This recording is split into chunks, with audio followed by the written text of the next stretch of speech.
Ке беше лесно ако покачената телесна тежина е само естетски проблем. Но покачената телесна тежина всушност е многу посериозна здравствена состојба и е почеток на многу проблеми во здравието.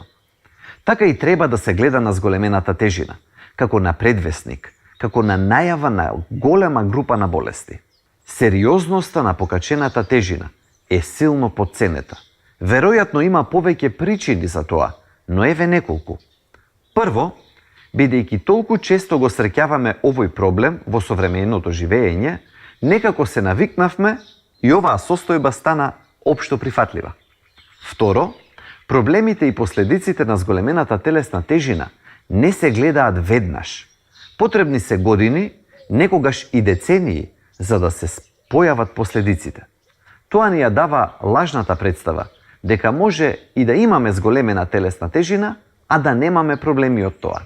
И трето, намалувањето на телесната тежина бара поголем ангажман од пациентот, одошто пиењето лекови.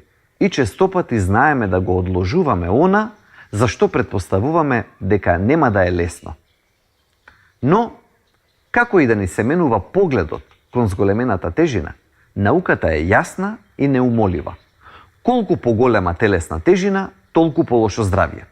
Зголемената телесна тежина не е сериозна, туку пресериозна состојба.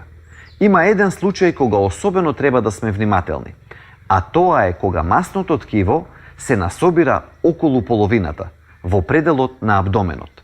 Добро познатиот голем стомак, особено карактеристичен за мажите на Балканот после 40-та година од животот. Тоа не е обична така наречена дебелина.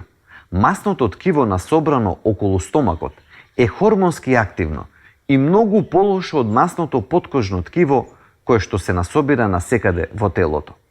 Истото има капацитет да го наруши метаболизмот и на мастите и на јаглехидратите и со тоа во краен случај да доведе до дијабетес и до срцев удар. Покачената телесна тежина е никулецот од кој произлегуваат најголем дел од болестите на изобилие. Болестите се гранките, а стеблото од кое излегуваат е така наречениот метаболен синдром. Значи, ете го редоследот. Најнапред покачена телесна тежина, па метаболен синдром, па болестите на изобилие. Покачен крвен притисок, дијабетес, атеросклероза, коронарна срцева болест, други кардиоваскуларни болести и рак.